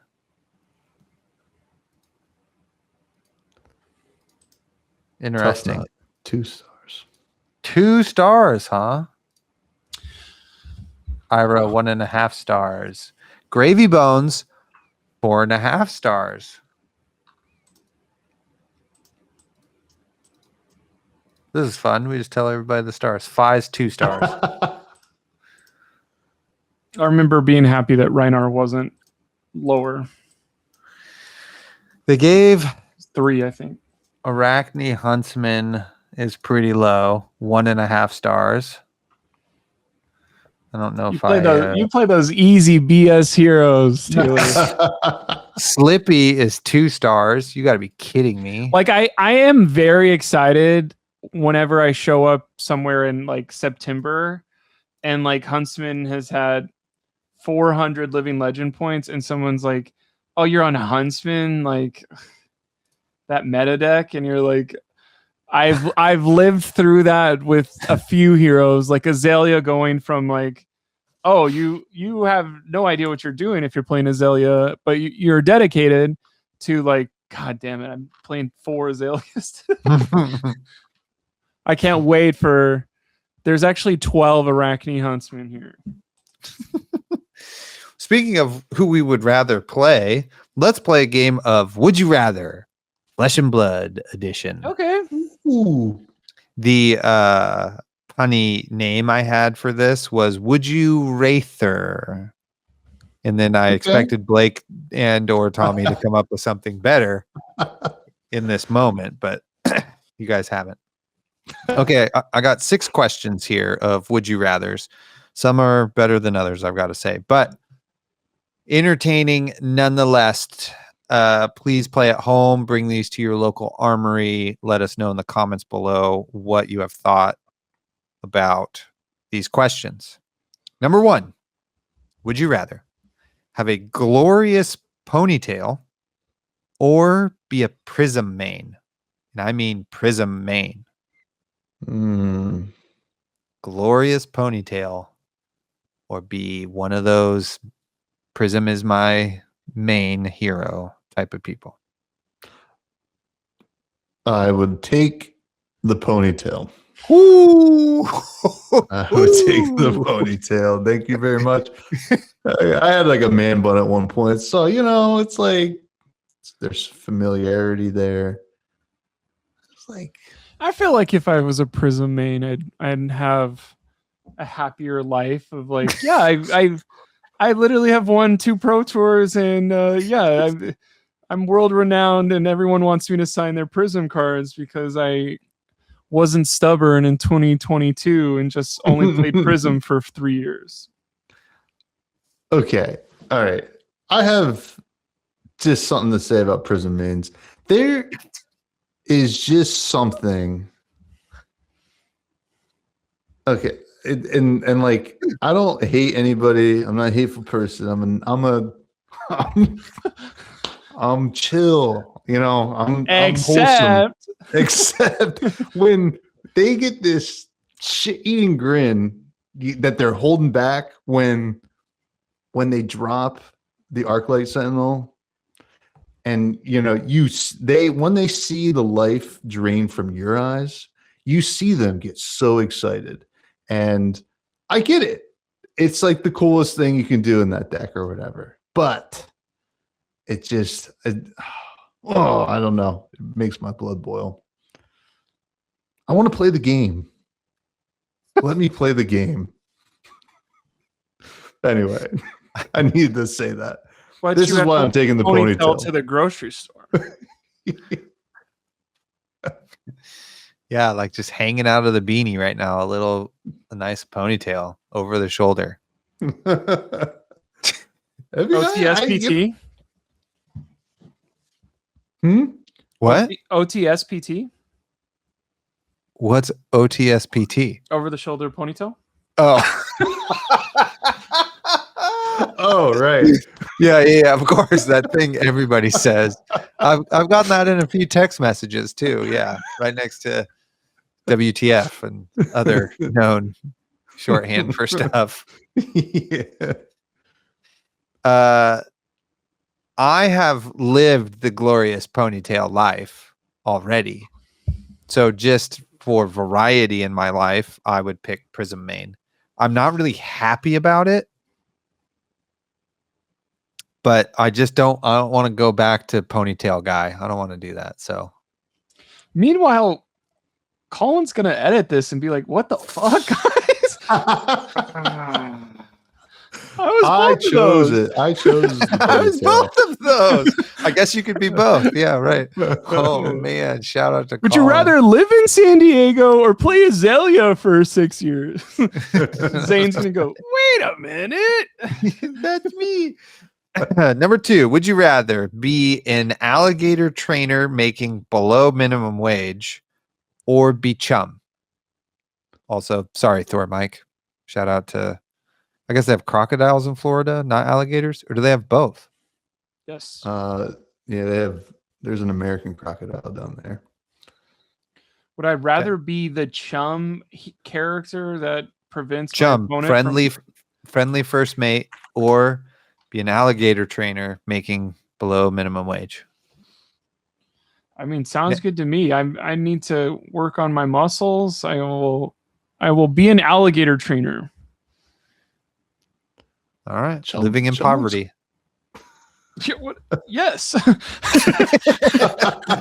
Or a card in someone's deck. I don't know. No, you're not the card. You're the fictional character, I believe. I walk like this Chum. and go, hit me first, buddy. Hit me first. You got to hit me first. You also, to be fair, might be working for below minimum wage as an employee of the Gravy Bone ship. So he's got gold coming out of everywhere, though. Does he? Does he share? I think it would be cooler to be chum. So that's what I'm picking. There's nothing else there. I think I'm also being chum, just because it seems like I've really lived a life. I mean, I guess to be an alligator trainer and to be working for below minimum wage, which wherever it's legal to train alligators is probably like $6 an hour. You know what I mean? In our country. So it's rough living. And so that's definitely an idea of like, that's a life lived, right? Those are some choices you've made. Probably interesting story. I just feel like Chum gets to see the world potentially on the gravy boat. So that's maybe like the biggest. You just wanted to say gravy boat right there, didn't you? I'm on to you, Taylor. That's what I'm picking. Number 3, would you rather be young old him or old him? I know this is tough. Could also be said, would you rather young him or old him? I mean, what's the downside of being young old him? I'm not really sure. What do you think? He looks good. He's a respected member of his community. He's got his whole life ahead of him. I guess, yeah. He'd swing hammers at people and walk up the mountain. He's not quite the mountain himself. It's true. Hasn't been frozen yet. Right. You know, is living through war times, but also then doesn't yet have PTSD and is unfrozen with no friends or family. He probably doesn't know Florian yet, so that's hopeful. Yeah. Knows probably Florian's grandfather or his father, you know. I'll pick young him. Okay. I'm going old. I just think like first of all, my wife always gives me shit because whenever I create a character in a video game, I make the hair white no matter what. I don't know why. I'm just like, that looks cool to me. So Oldham, Oldham, sick. I remember seeing the art for Oldham and being like, oh, what's Guardian all about? Wasn't my life, but he was cool. He is cool. I'm going with old him also. Just cooler than young him, you know? Okay. I've got life to live. I mean, you can always you can just get frozen again and time travel, basically. Old him is a time traveler. That's what's cool. Would you rather be a citizen in Metrix or the United States of America? Oh, God. Wow. Take the gun. The Tekla plasma pistol. Hand it over.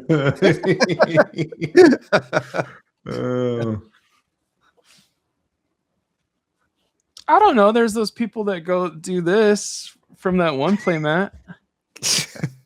That are like The mail carriers. light skating. What are you Yeah. talking about? They'll be like, Blake, what happened to you? I was walking outside to check the mail and these guys ran into me, man. My leg's broken.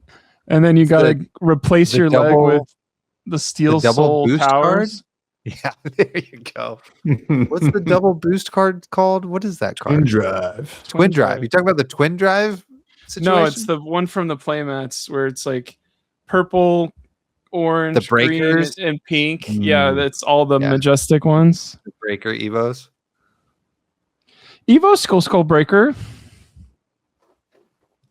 What about you, Mr. Thomas Fresh? United States or Metrix? Oh boy. I mean, like, I'm used to the United States, so there's that. I think, I mean, right, like if you're asking me now, it's Metrix, Yeah. but I think. Yeah, do they have dogs in Metrix? That's a good question. We haven't? Yes. Scrapyard dog. Oh yeah. Boom. Boom. Or junkyard dog? Junkyard dog. Junkyard dog, yeah. Boom. Grenade.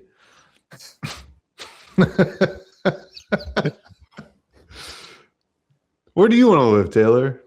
I'm just going to pick Metrix because it's like the same as here, it seems like, you know, but at least it's a world where you can have a wrench that's not a gun, you know? These are all setups for jokes. You're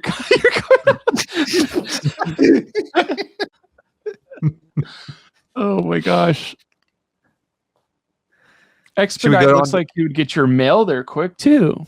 Oh yeah, totally. There's a glimmer of hope in Metrix that I don't feel here in the United States. So that's what I'm picking. Although they do have tanks just walking around here or in Metrix, but soon here. Actually, we just had them for like a birthday party or something. I don't remember. Steel all blends together. Force enforcers, right? That's like also a thing. Mm-hmm. Robot cops. Also, let's not forget Dashio is a cop. All right. Oh, let's not forget not that. Cool. Never forget. Yeah, not cool. Read the lore. Okay. Would you rather be the Annals of Sutcliffe or Sutcliffe's Suede Hides? So what is your annals joke going to be in 10 minutes? I don't have one. I'm making them up as I go. Do you guys even know what those cards do? Yes. Pitch one in reaction, but only can play this if you played a non-attack action and attack. This will give your attack go again. Those are the boots. Suede hides. And then the annals are pay. It's the book. Correct. Pay 2. Pop it. Pay 3. Holy crap! I blew it. Pay 3. Pay 3 if you've pitched an attack and a non-attack. Make a rune chant. Draw a card. Do you break it? Is it gone? No, it's a weapon. It stays around forever. Wait, that's insane. Let's. We just broke the meta. Runeblood is good again. Yeah. Viscerai. Wait, or Vincent. No, wait, Vincent. Runeblade weapon book 2-handed. Yeah. This predated offhands, right? Yeah. I think so because it's in Crucible. No, sorry. No, it's in Dynasty. Dynasty. Oh. I'm going with the boots. I don't really want to be a book. I don't think. All right, that's fair. You want to get walked on all day. Knowledge is power, baby. I'm going with the book. Yeah, I'm going with the book because you don't destroy it. And I can be around the whole game. That's right. Make one rune chant at a time, drawing a card. If that weapon is ever meta, we are in trouble. I think it sounds like a dream. Yeah. I'll play in that meta, no problem. You're going to do what with your 2 cards left over? Nothing? Okay. Sweet. Sweet. I'll attack you, and I'll look at the top card. I'll bottom it. All right, last one. Would you rather bubble at 9th at a calling or top 40 at Worlds? Money does not matter here on what your winnings are. This is for clout only. And or your personal, however you feel personally. And is it Worlds like best if you 32? So it's kind of like bubbling there, kind of, or I don't. Or how'd you pick 40? Just you're one of the 40 best players in the world. Yeah. Okay. It just sounded top 50 sounded like too not good enough. Yeah. Top 32 seemed like obviously, right? Mm-hmm. Top 40 though, trying to make this decision tough. Yeah, 9th at a calling. Top 40 at Worlds, baby. So you get like 39th. You could even get 22nd, maybe. But you're just in that top 40 players. Which I guess means you're not 32nd. You're like 33rd through 40. Right? Or else you would say top 32. Okay. Would you rather 37th and a half to 44th or 9th at a call? Yes. Tommy, you're up. You have Tommy's looking up the money, even though I said don't look I'm at the not money. looking up the money. I'm not looking up the money. I want to look up something else. Somebody else answer. I would say getting 9th place would break me so like if I got one 600 random time people at the calling, whatever. You're at I calling. Would take top 40 at Worlds of like I was close enough where I feel very proud of my thing. I did my best. Putting it all out there and getting 9th at calling as my one, like Reinar worked completely for all weekend long and it got you 9th place. I would literally be like, everyone would be like, so proud of you. Oh my God, it's finally. And I would just be like, it's not enough. That's crazy. 600 people at the calling Sao Paulo. You get 9th and you're upset. And you would rather be top 40 at Worlds. I didn't say upset. It'd be cool, but you said it would crush me. It is like I think that's something of how competitive this game is, or how who's your favorite? I mean, there's an answer that everybody knows because he's gotten a lot of 9th places, but like, how many? Nobody ever goes, how many times have you not top 9 to top 16? It's like nobody cares. I have not 9th or 16th often. Yeah, you top 8, bro. You're one. What is his name? Majin Bay or something? You're one Majin Bay away from stardom. All right. I have my answer. Okay, great. Let's hear it. He looked the money up. No, I didn't look at the money. I wanted to see how many wins is 40 Oh.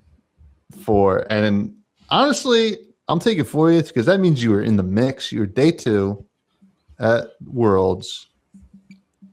The start of that day, maybe 1 or 2 losses went the wrong way. And you just ended up at 40th. But those, I mean, you'll be thinking about those 2 losses, but like I was swimming with them day 2. I was almost taking a dive into day 3. But I ended at 40. And like, you know, people forget about the 9th, right?